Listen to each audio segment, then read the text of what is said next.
Samantha हमेशा से सोचती थी कि उसके परिवार का घर साधारण था, कुछ भी खास नहीं। एक शांत पड़ोस में स्थित यह एक सफेद पिकेट बाड़ और एक अच्छी तरह से बनाए गए बगीचे के साथ एक आरामदायक 2 मंजिला घर था। फिर भी जब वह एक दोपहर धूल भरे अटारी में घूम रही थी तो उसकी नजर कुछ असामान्य पर पड़ी। दूर कोने में भूली हुई पेटियों के ढेर के नीचे उसने फर्श के नीचे छिपे एक संकीर्ण ट्रैपडोर पर ध्यान दिया। जिज्ञासा जागी, वह घुटने टेक कर बैठ गई और उसे खोला। नीचे स्थित छोटा सीढ़ीदार रास्ता एक धुंधले बासी सुरंग की ओर जाता था। दीवारें पत्थर से बनी थीं और एक हल्की ठंडी हवा अंदर से फुसफुसाती हुई लग रही थी। दिल की धड़कन तेज होने के साथ सामंथा सावधानी से नीचे उतरी, उसकी टॉर्च अंधेरे को चीरती हुई। सुरंग उसकी उम्मीद से कहीं अधिक लंबी फैली हुई थी, जो धरती के नीचे मुड़ती और घूमती थी। उसे यह एहसास नहीं हो रहा था कि वह अतिक्रमण कर रही है कि कुछ उसका इंतजार कर रहा था।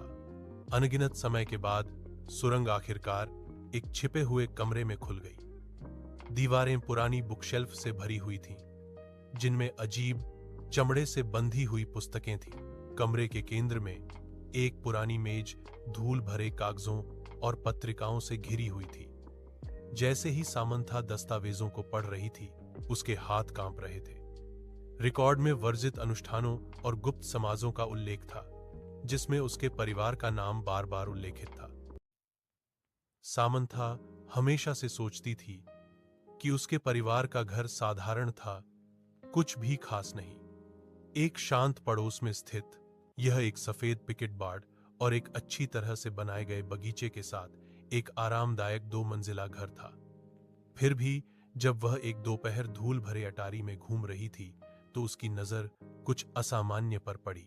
दूर कोने में भूली हुई पेटियों के ढेर के नीचे उसने फर्श के नीचे छिपे एक संकीर्ण ट्रैपडोर पर ध्यान दिया।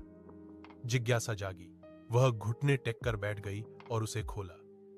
नीचे स्थित छोटा सीढ़ीदार रास्ता एक धुंधले बासी सुरंग की ओर जाता था। दीवारें पत्थर से बनी थीं और एक हल्की ठंडी हवा अंदर से फुसफुसाती हुई लग रही थी। दिल की धड़कन तेज होने के साथ सामंथा सावधानी से नीचे उतरी, उसकी टॉर्च अंधेरे को चीरती हुई। सुरंग उसकी उम्मीद से कहीं अधिक लंबी फैली हुई थी, जो धरती के नीचे मुड़ती और घूमती थी। उसे यह एहसास नहीं हो रहा था कि वह अतिक्रमण कर रही है कि कुछ उसका इंतजार कर रहा था। अनगिनत समय के बाद सुरंग आखिरकार एक छिपे हुए कमरे में खुल गई। दीवारें पुरानी